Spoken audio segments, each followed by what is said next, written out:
भंगार चोरी प्रकरणात तब्बल 26 जणांची चौकशी करण्यात आली आहे। मात्र आता सर्वात मोठा प्रश्न अतिक्रमण विभागावर उपस्थित होत आहे। विभाग प्रमुख जगन्नाथ बनसोडे यांची मुदतवाढ संपलेली असतानाही ते त्या पदावर कार्यरत कसे राहिले, याला जबाबदार कोण? प्रशासनाच्या कारभारावर आता गंभीर प्रश्नचिन्ह निर्माण झाले। सोलापूर महानगरपालिकेच्या नगर अभियंता स्टोअरमधील गाजलेल्या भंगार चोरी प्रकरणाचा चौकशी अहवाल अखेर महापालिका आयुक्त सचिन ओंबासे यांच्याकडे सादर करण्यात आला।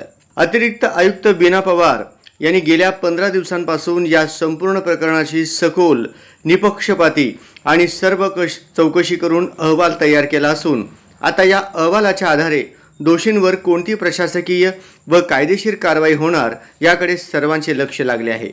महापालिकेच्या अतिक्रमण विभागाने जप्त केलेले साहित्य नगर अभियंता स्टोअरमध्ये ठेवण्यात आले होते।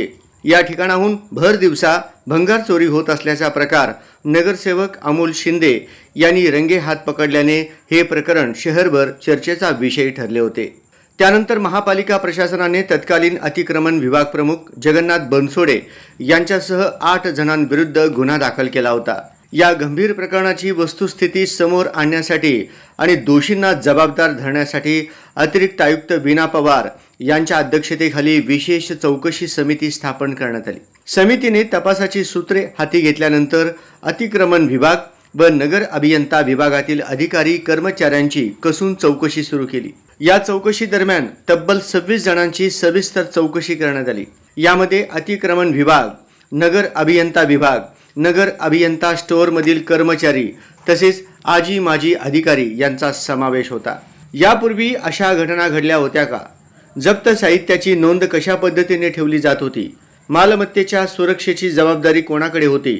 तसेच संबंधित अधिकाऱ्यांची कार्यपद्धती कशी होती याची तपशीलवार माहिती घेण्यात आली। जगन्नाथ बनसोडे यांच्यासह 8 जणांवर चोरीचे आरोप असल्याने त्या आरोपांना पूरक पुरावे गोळा करण्यासाठी चौकशी विविध अंगांनी करण्यात आली। नगर अभियंता विभागातील सीसीटीव्ही फुटेजची तपासणी, विना परवाना माल वाहून नेणाऱ्या वाहनांची माहिती, घटनेच्या वेळी उपस्थित असलेले कर्मचारी तसेच चोरी उघडकीस आल्यानंतर घटनास्थळावरून निघून गेलेल्या व्यक्तींची माहिती याची बारकाईने पडताळणी करण्यात आली। विशेष म्हणजे अतिरिक्त आयुक्त बीना पवार यांनी केवळ कागदोपत्री चौकशी न करता प्रत्यक्ष नगर अभियंता स्टोअरला भेट देऊन घटनास्थळाची पाहणी केली। यावेळी स्टोअर परिसर, प्रवेश मार्ग, सुरक्षा व्यवस्था, भिंतींची उंची आणि परिसरातील सुरक्षेच्या उपाययोजनांचा सखोल आढावा घेण्यात आला। भविष्यात अशा घटना टाळण्यासाठी स्टोअरची भिंत उंच करणे, त्यावर तारांचे कंपाऊंड वाढविणे तसेच 3 पाळ्यांमध्ये वॉचमॅनची नियुक्ती करणे आवश्यक असल्याच्या सूचना नोंदवण्यात आल्याची माहिती मिळाली आहे।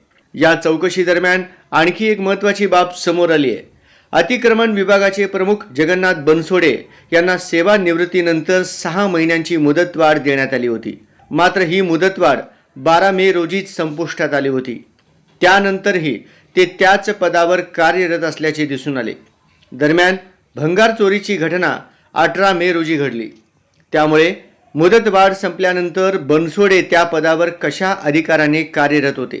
सामान्य प्रशासन विभागाने त्यांना मुदतवाढ न देता कामावर कसे ठेवले? तसेच पूर्वी निलंबित झालेल्या अधिकाऱ्याला सेवानिवृत्तीनंतर मुदतवाढ देण्याचा निर्णय कितपत योग्य होता? असे अनेक प्रश्न आता उपस्थित होत आहेत। या संपूर्ण प्रकरणामुळे महापालिका प्रशासनाच्या कार्यपद्धतीवर ही प्रश्नचिन्ह निर्माण झाले असून सामान्य प्रशासन विभागाच्या भूमिकेची ही चर्चा सुरू झाली आहे। चौकशीच्या प्रत्येक टप्प्यावर स्वतः लक्ष ठेवत कोणतीही बाब दुर्लक्षित राहू नये यासाठी अतिरिक्त आयुक्त बीना पवार यांनी विशेष दक्षता घेतल्याचे दिसून आले। 15 दिवसांच्या सखोल तपासानंतर त्यांनी संपूर्ण चौकशी अहवाल महापालिका आयुक्त सचिन ओंबासे यांच्याकडे सादर केला आहे। मंगळवारी पत्रकारांशी बोलताना आयुक्त सचिन ओंबासे यांनी अहवाल प्राप्त झाल्याची माहिती दिली। आता या अहवालाच्या आधारे दोषींवर कोणती कारवाई केली जाणार? संबंधित अधिकाऱ्यांची जबाबदारी निश्चित होणार का? आणि भंगार चोरी प्रकरणातील सत्य पूर्णपणे समोर येणार का? याकडे सोलापूरकरांचे लक्ष लागून राहिले आहे।